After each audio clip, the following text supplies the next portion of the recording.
Hey guys, Adam Green here with No More News.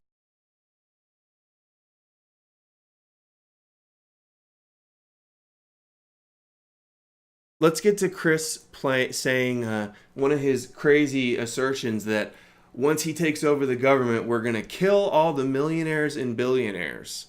And he kind of throws it out there and doesn't always give the disclaimer that after trials, after fair trials, and why. But he's got some crazy explanations as to why all the millionaires and billionaires have to be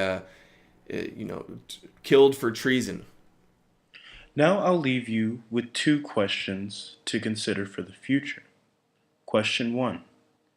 In modern developed society, can the people who live there truly call themselves good human beings with all the suffering that goes on in the developing world when it is very easy for us to end it with such an abundance of resources? Question 2. Are humans truly free in modern society?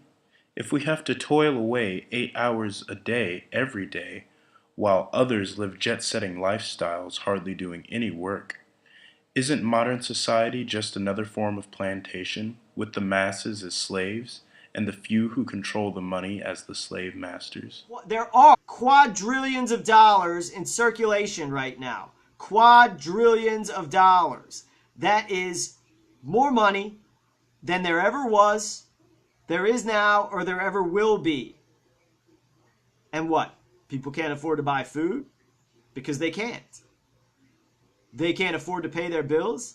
They can't. We've already established that all the economy and finances of this country and every other country are controlled by the Bank for International Settlements, the IMF, the SWIFT system, the World Bank, the United Nations, etc. That's Right. That's true. Mm-hmm. Do you disagree with that? Oh, absolutely not. You're totally right. That is the vehicle by which war is waged on the people. In order to have a war carried out, there needs to be a financing source for the war. Correct? Right. This financial system benefits only those who are engaged in war against the people. Article 3, Section 3 of Constitution for the United States makes clear what the punishment for treason is.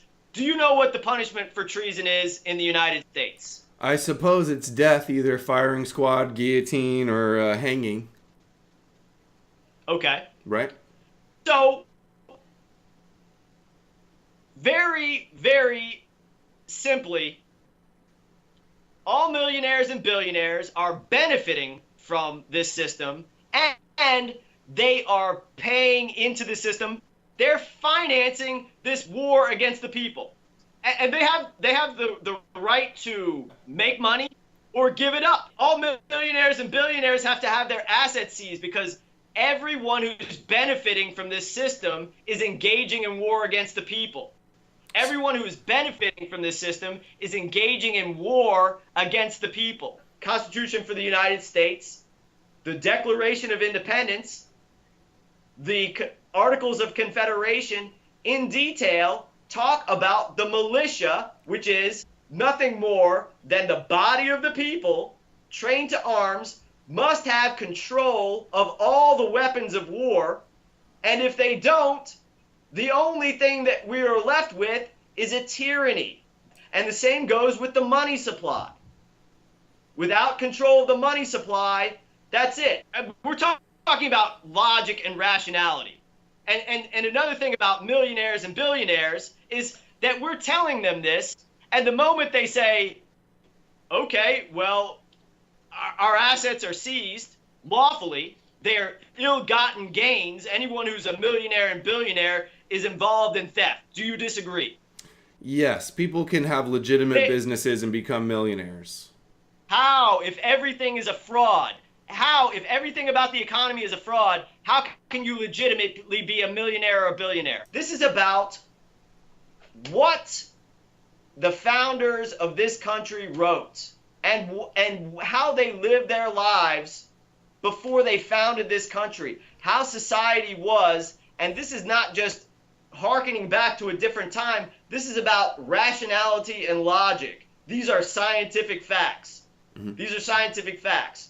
Force is how human beings are governed, and it has been since the beginning of time. And Right. it's how Yeah. it's how we're being enslaved right now. We have authority to use force, and our enemy doesn't have the authority to use force. That's simple. You're controlled by the money supply. You have no say over your money supply.